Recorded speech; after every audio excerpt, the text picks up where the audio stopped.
She didn't see me at first. I had to tilt the hotel mirror to even get a glimpse of her reflection across the ballroom. She was at the far end of the crowd, standing under a glowing chandelier with a flute of champagne and a man I'd never seen before. Tall, clean-shaven, the kind of smile you train in front of a mirror. She laughed at something he whispered. Not just any laugh. The one she used to save for private jokes in bed. Her fingers brushed the collar of his suit like it was second nature. No one else noticed. Not really, but I did. It wasn't what she did that destroyed me. It was what she didn't do. No searching for me in the crowd. No glance to see if I was watching. No guilt. Just airbrushed confidence and glossy flirtation, as if I didn't exist. I stayed back, near the mirrored pillar beside the dessert cart, pretending to examine eclairs while watching my wife flirt with someone who wasn't me. At her boss's party, on a night she said was strictly professional. The night before, she'd practiced her smile in our bathroom mirror. She thought I was asleep, but I wasn't. I heard her muttering, "No, not that smile, that one." Then she'd taken a photo of herself in that new satin dress, the one I didn't even know she'd bought, and sent it to someone. I only caught a glimpse of the name, the same D, who was now brushing a piece of lint from her shoulder. I watched her hand rest on his forearm just a moment too long.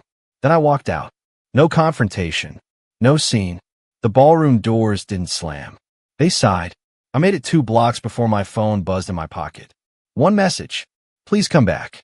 That was it. No, where are you? No, I'm sorry. No name. Just 3 words. Like a hook in the chest, pulling.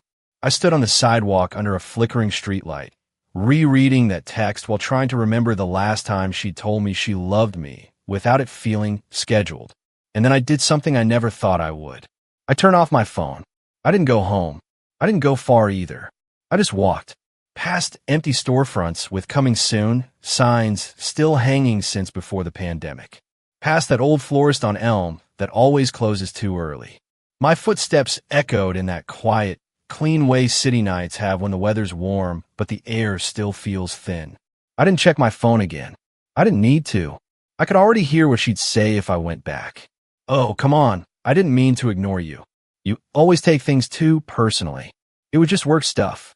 But it wasn't the words I was afraid of. It was the way she'd say them. With that tone, like I was the child in the room. I ducked into a small diner, one of those 24/7 places where the fluorescent lights feel like an interrogation. I slid into a booth at the back, and the waitress, maybe 20, green hair, fake lashes too big for her face, brought me black coffee without asking. I must have looked like I needed it. I stared into the cup until the surface stopped shaking. I know this sounds dramatic, but when someone treats you like a background prop in your own marriage, something shifts. It's not rage. It's not heartbreak. It's like static in your brain, a soft, constant hiss where clarity used to be. And that's why I sat within that booth for 27 minutes and some change. Just the hiss. When I finally pulled my phone back out, there were 5 messages. "Tessa, where are you? Tessa, you just left. Tessa, Lowell, this is childish. Tessa, you're overreacting. Tessa, call me. Please." Only the last one used please. Only the last one felt like her voice, soft, lowercase, like she was finally unsure. I locked the screen without replying. That's when I noticed a shadow on the window beside me. Someone pacing on the sidewalk. At first I thought it was just some guy on the phone, until he passed under the neon and I recognized the gray suit. Langmore. Darien Langmore. Her boss. The man she'd been practically melting into all night. What the hell was he doing outside my diner? I shrank back against the vinyl booth, my heart crawling up into my throat. He wasn't looking for me, was he? He turned, walked halfway back toward the hotel, paused, then pulled out his phone. His face lit up faintly from the screen. And then, as if guided by instinct, I glanced at my phone again. One new message. But not from Tessa. Unknown number. "You left just in time. I thought you should know. That wasn't the first time she's done it." I stared at it, completely still. My coffee had gone cold. The shadow on the window was gone. And I was no longer alone in my own confusion. Because now someone else knew. And they were watching too. I didn't move for a solid minute. The diner around me buzzed with life in a strange, detached way. A couple arguing over pancakes at the counter, The cook calling out an order for chili fries, someone humming low and off-key near the restrooms. But none of it touched me. I was staring at that message, rereading the words as if they'd shift meaning if I blinked long enough. You left just in time. I thought you should know. That wasn't the first time she's done it. No name, no context, no punctuation beyond that one period, like a deliberate warning. I checked the number. Unknown, unregistered, nothing familiar. I scanned the street again, but Darien was gone. Vanished, like a character exiting stage left. A smudge in a suit. For a second, I almost convinced myself it was a prank. Some twisted joke from someone who saw me leave. But then the weight in my chest returned, that slow-burning suspicion that had been crawling around my ribs for months. Not just tonight. Way before this. Little things, like how Tessa used to leave her phone on the nightstand, and now it followed her like a second spine. Or how she started working late 3 nights a week, but never came home with stories anymore. Or how her perfume changed suddenly. Not the scent she used for me, but something sharper, bolder. Like she was wearing armor. I replied to the message. Just 2 words. Who are you? No response. I locked the phone and slid it back into my jacket, my brain a tangle of half-formed possibilities. I paid the check, thanked the waitress like nothing was wrong, and stepped out into the night again. I didn't want to go home, but I also didn't know where else to go. It's a weird thing, not trusting the space you're supposed to feel safest in. Our house, our living room, even a spot on the couch where I always curled up with Tessa for movie nights, suddenly felt foreign. It wasn't just about the affair, or whatever this was. It was the feeling that someone had been erasing me in slow motion, and I hadn't noticed until now. I took the long way back. 3 buses, 2 transfers, walked the last half-mile through a neighborhood under dim porch lights and empty driveways. Our porch light was on, like always. Her SUV was parked in the driveway. Normal. Too normal. I hesitated before going in. My hand actually shook on the doorknob. I wasn't ready for the lies. Not yet. But I was curious about one thing, her face. I wanted to see if she looked worried, or if she was just rehearsing her next performance. She was on the couch, still in her gala dress, legs curled under her, her phone glowing in her hand. She looked up like I just returned from picking up milk, not for vanishing for 2 hours without a word. Lowell, she said with forced relief, like it had been practiced in the mirror. Where did you go? I said nothing. I just stared at her. She stood slowly, setting her phone on the cushion beside her. Look, I know I ignored you tonight. That wasn't fair. I got caught up with work people and... Was that Darien? I interrupted. The guy with the slate suit and the perfect jawline. Her mouth twitched. Just barely. He's my boss, she said. You know that. Right, I said quietly. And did he send me the message? Or was it someone else watching? That was the first time I saw her eyes flicker. Real panic, not manufactured. For 1 second, I saw behind the curtain, but it vanished as fast as it appeared. What message? She asked, stepping forward. Lowell, you're not making sense. I held up the phone, screen still blank with no reply. I got a text. Said this wasn't the first time. She crossed her arms. So someone sent you some anonymous nonsense, and now you're... What? Accusing me of what exactly? But I didn't answer. I didn't have to. I was watching the way her hand trembled slightly, not in offense, but in calculation. She wasn't hurt. She wasn't even defensive. She was strategizing. And that scared me more than anything, because it meant this went deeper than a single night. And someone else out there already knew it. She didn't speak for a while. She just stared at me, arms crossed, lips pressed tight, like she was holding something back. That was Tessa's thing. She never exploded, never lashed out. She weaponized silence. And right now, she stood in our living room like a defendant waiting to hear if I had evidence or just suspicion. I finally sat down, not because I was tired, but because standing made me feel like I had more control than I actually did. Why would someone send me that text? I asked as casually as I could. She shifted. Because someone saw you leave and thought they could mess with you. It was a big event, probably a drunken turn. But they said it wasn't the first time. I met her eyes. Is it true? She exhaled, long and slow, like she was trying to let go of something heavy without admitting it was ever there. No, Lowell, it's not true. But there was again the flicker, a microscopic delay between my question and her answer, as if she had to choose between two versions of reality. That flicker was always where the truth lived. Not in the words, but in the delay. I stood up again. Then tell me why you didn't look for me after I left. Why your boss, or someone else, was near the diner 5 minutes later. Why you're more angry I got a text than worried about what it said. She blinked. What do you mean he was at the diner? You didn't know? That cracked the surface. Tessa looked away, jaw clenched. Darian didn't follow you. He left the party early. He said he had to take a call. I waited. He told you that. Her pause answered everything. Tessa, I said. What's going on? She finally looked at me then, but something in her had already started backing away. Not physically, emotionally. Like a part of her retreated into a locked room where I didn't have a key. I think you're tired, she said, walking toward the hallway. Let's talk about this in the morning. You're making assumptions based on. Who's Daria? The question froze her mid-step. I hadn't planned to say it.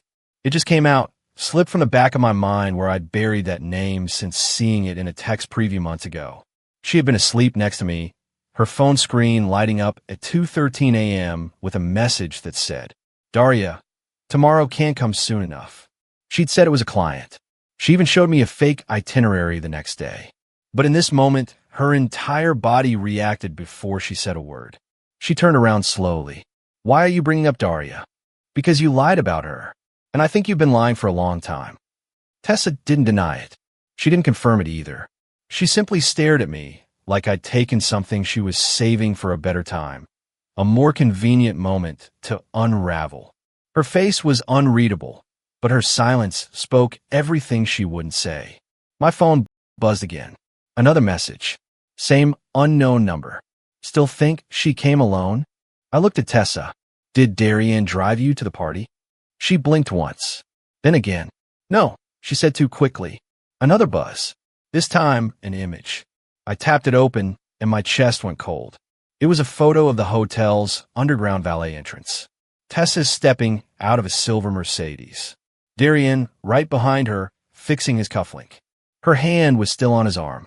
I turned the phone toward her without saying anything. She didn't flinch. She didn't gasp. She just looked at the photo like it was something inconvenient, like she'd seen worse. Then, calmly, she said something I wasn't ready for. That picture doesn't prove anything, Lowell. It was the way she said it. Flat, technical, trained. That terrified me more than any confession would have. It wasn't a denial. It was a strategy. My wife wasn't defending herself anymore. She was preparing for war. She didn't say another word after that.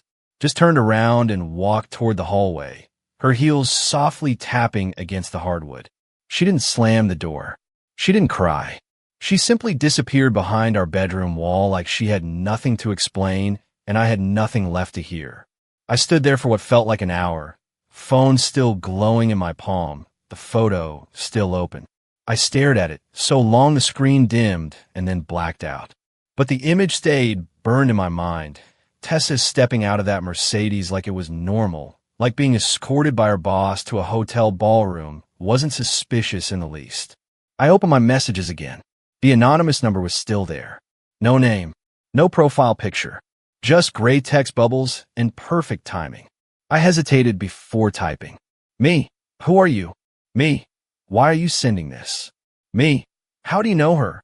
No response. Not for 20 minutes. I sat on the edge of the couch with the TV on mute, the local news flickering in silence, while I watched the reflection of myself in the black glass and wondered how long I'd been sleeping next to someone who had already moved on emotionally, maybe physically, long before tonight. Then finally, a reply. Unknown number. It started in Austin. 2 trips ago. Darian wasn't alone. Neither was she. Austin. That hit like a brick. 2 months ago, Tessa had flown out for a strategic planning summit, a last-minute trip with no time for discussion, just a note on the fridge and a list of dinners I was supposed to handle for myself. She said she'd be too busy for calls. She came back with a tan and a bracelet she claimed was a gift from the hotel spa. Said she got it as part of a stress recovery package. I remember asking her if she got to enjoy the city. She told me she barely left the conference room. But now, I pulled up her Instagram. Scrolled back. There, a post I hadn't paid much attention to before. A close-up of a cocktail glass, a skyline in the background, a blurred hand barely visible on the edge of the frame. Not her hand. I stared at that detail like I was solving a crime scene. The watch. It was a man's. Not expensive, but distinctive. A square-faced black leather band. It matched the one Darian had on in the photo I just received. I zoomed in and felt the floor shift beneath me. That wasn't a business trip. That was a cover story. I went back to the anonymous text and typed again. Me. How do you know all this? Me. Are you one of her co-workers? This time, the reply came faster. Unknown number. I was involved. I'm not proud of it, but I thought you should know before it happens again. She's being groomed for something else. Groomed. That word chilled me. Not just for what it implied, not just that she might have been used, but for what it said about her loyalty to me. If she was being prepared for something, it meant she was letting it happen. Willingly. Actively. I tried to imagine who this person could be. A woman. Maybe. Another assistant. A former employee of Darian's. Or someone even closer. My brain wouldn't stop spiraling. What did "before it happens again" mean? Had Tessa done this before Austin? Was Austin just the first time they noticed? The next message came through while I was still trying to breathe. Unknown number. You should check the cloud backup on her laptop. Photos folder. But do it soon. That was the moment my heart finally started pounding. Tessa had two laptops. Her work one, which was locked behind a company VPN, and her personal one, which she kept in the office closet because it was old and slow. I'd offered to help her back it up months ago. She said she already had. Maybe she wasn't lying. Maybe she just never thought I'd look. I crept to the hallway, paused by the bedroom door. It was closed. I didn't hear movement, just silence, thick and unnatural, like she was holding her breath on the other side. I didn't knock. I turned quietly, walked to the home office, and opened the closet door. Her laptop was there, dusty, slightly warm. It had been used recently. I took it to the kitchen table and opened it. No password. That surprised me. The screen blinked to life. I navigated straight to the cloud backup icon, and then paused. One last moment of hesitation. If I opened this folder, there was no going back. Not mentally, not emotionally, no unseeing, no undoing. But I clicked anyway, and what I found didn't just confirm what I feared. It pointed to something far worse. Because the first photo wasn't of Tessa. It was of Darian, taken in our house, in our living room, while I was at work. There's a special kind of nausea that comes when your mind tries to outrun what your eyes are already seeing. It doesn't feel like sickness. It feels like vertigo, like your body can't decide if it should run, scream, or shut down completely. The photo was time-stamped from a Thursday afternoon, 2:15. The same day I'd been called into an emergency infrastructure meeting across town. The same day Tessa had told me she was working from home because she had a migraine. And there he was, Darian Langmore, sitting on my couch, legs spread casually, shirt sleeves rolled to his elbows, drinking from my world's okayest husband coffee mug. I stared at the screen in silence. Not because I didn't know what it meant, but because I absolutely did. She had brought him here, to our house, into our space. There were more photos, small ones at first. Cropped selfies. Tessa smiling in different rooms of the house, her body turned just slightly, always angled. At first glance, they looked innocent, but the context had shifted everything. Now I recognized the shadows. The placement. She wasn't taking pictures for memories. She was sending proof. A trophy case of secrets wrapped in pixels. Then the folder named Austin_trip caught my eye. It wasn't hidden, not even buried. Inside were videos. Not explicit, nothing that would break community rules. But the intimacy was there, and it was worse in its subtlety. A clip of Tessa laughing on a hotel balcony at night, her hair tossed by the wind, a man's voice off camera saying, "God, I could watch you forever." Another of her walking barefoot across the suite, Darian's hand clearly reaching for her waist just before the screen went black. Each video was short, precise, almost rehearsed, like someone wanted to document something for later. Like they were building evidence, not hiding it. That's when the pattern hit me. These weren't just random memories. They were receipts. I slammed the laptop closed so hard the screen flickered white for a second before going black. My hand was slick with sweat. I didn't know if I wanted to confront her or run. But something had shifted in my chest, something irreversible. The pain wasn't numb anymore. It had begun to calcify into something colder, something that could move. I stood from the table, heart hammering in my ears, and turned toward the hallway. I wasn't even fully in control of my own steps when I reached the bedroom door and pushed it open. She was standing by the dresser, fully dressed, not in pajamas, not winding down for sleep, but in jeans, jacket, and boots. Her purse was zipped, keys in hand. She didn't look surprised to see me. She looked like she was expecting this moment. "You went through my stuff," she said quietly. "No," I said. "I went through my house, the one I thought we shared." Tessa didn't blink. "You weren't supposed to see those. And yet they're backed up, in a cloud, labeled, categorized. You didn't even try to hide them." She exhaled sharply. "I was going to delete them. Tonight." I laughed. Not a joyful sound, something sharp and exhausted. "Right?" Just in time. There was a long silence. Then she said something I'll never forget. "You weren't supposed to care this much, Lowell. You haven't in years." That sentence hit like a wrecking ball. "I made your coffee every morning," I said. "I bought you groceries you never thanked me for. I fixed the heater last December with a YouTube tutorial because we couldn't afford a repairman. You think that means I didn't care?" She shook her head, eyes glinting. "You were comfortable. That's not the same as being present." "No," I said. "You wanted someone louder, someone flashier, someone with a jawline that looks good on magazine covers." She didn't deny it. Instead, she said, "Darian offered me a new position. New city. Double the pay. I haven't accepted yet." "That's why you're packed," I said flatly. I needed time to figure things out. Without me. Another long pause. And then, her voice trembling just slightly, she said, "Lowell, he's not who you think he is." That stopped me cold. "What?" She looked around like someone might be listening and stepped closer. Her voice dropped to a near whisper. "Darian isn't just sleeping with women at the office. He's keeping records, videos, messages. He keeps them all.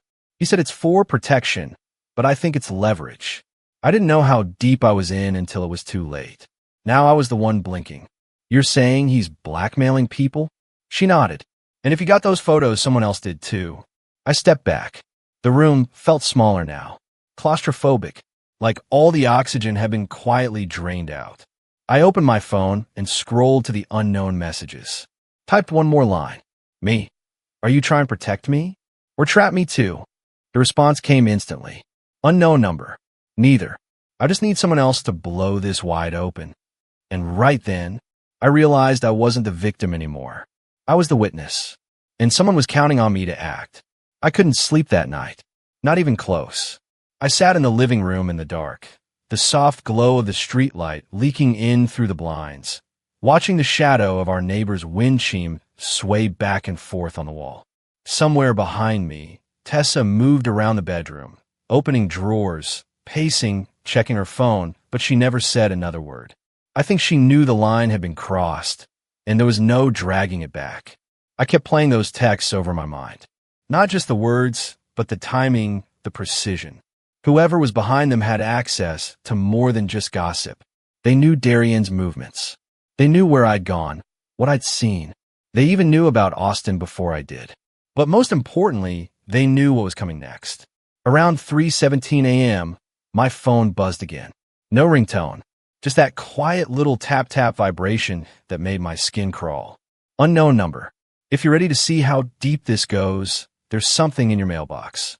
But don't wait too long. Tessa doesn't know it was copied. My mouth went dry. I threw on a hoodie and stepped outside. The air was heavier than it had been earlier, like the night itself was holding its breath. Our street was empty, just parked cars and porch lights and silence. When I opened the mailbox, I found a small padded envelope. No return address.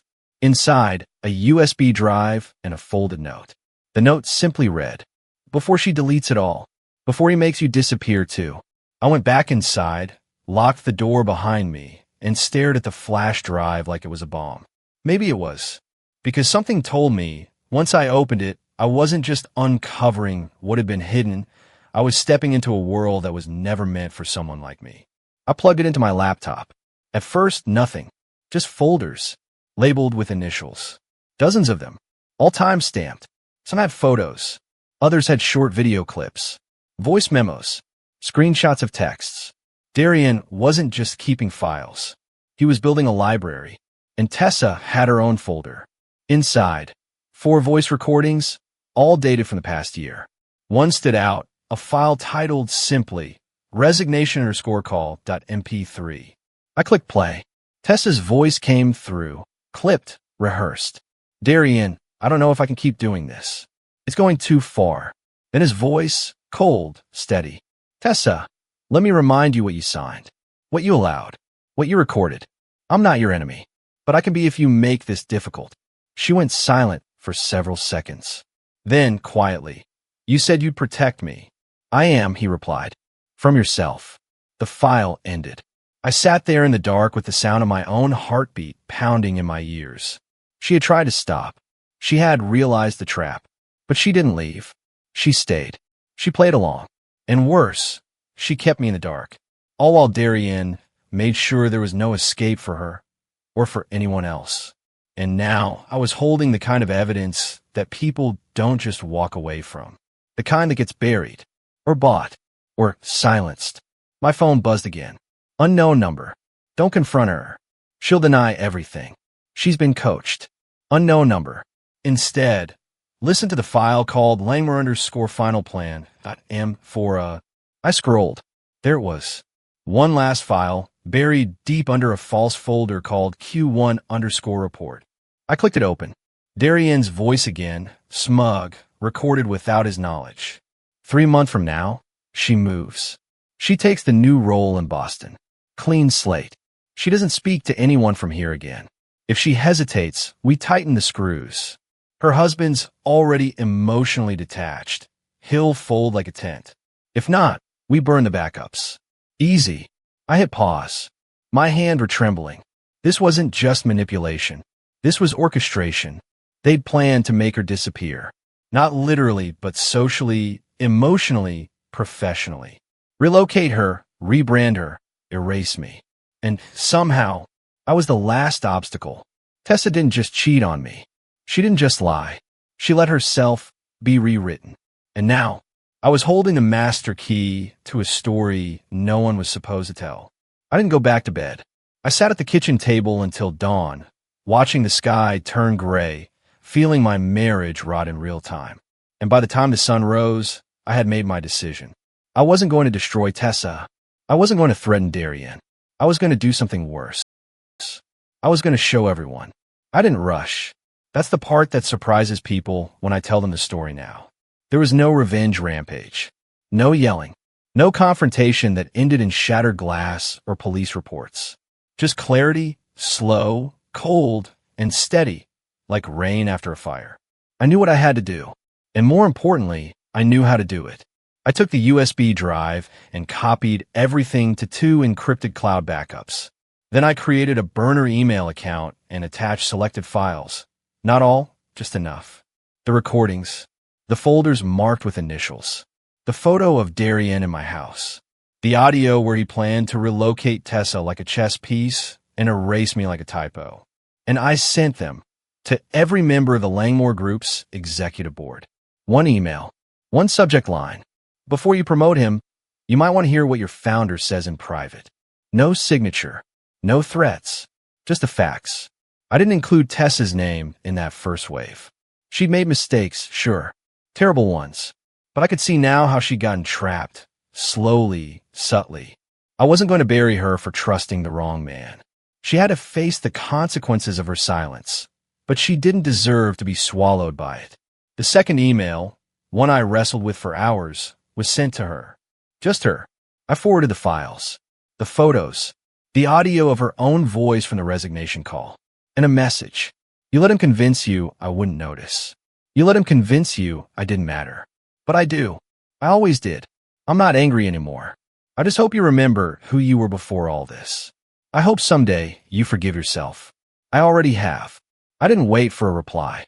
I packed 2 bags, left the house keys on the table, and drove north until I found a quiet motel outside Traverse City. It was snowing by the time I checked in. Peaceful, muffled. The kind of snow that makes the world feel clean again, even if just for a while. 2 days later, the headlines hit. Langmore scandal rocks marketing firm. Executive accused of coercion, blackmail. The board didn't hesitate. Darien was suspended immediately. Internal investigations launched.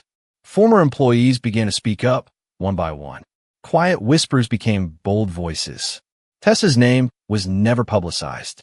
She sent me a long email, apologizing, explaining, telling me she was resigning, not taking the promotion, starting therapy.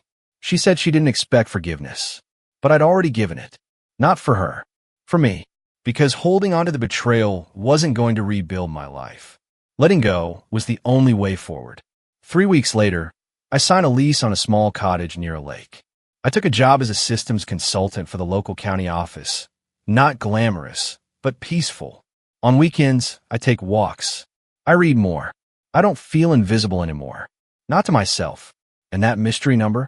It never texted again. I think they got what they needed. I think I did too. Sometimes people ask me if I'd take her back, if she changed, if she truly healed, if she begged. But that's not the question I live with anymore. The question I ask myself now is simple. Do I feel peace when I wake up? And the answer is yes. Every single morning.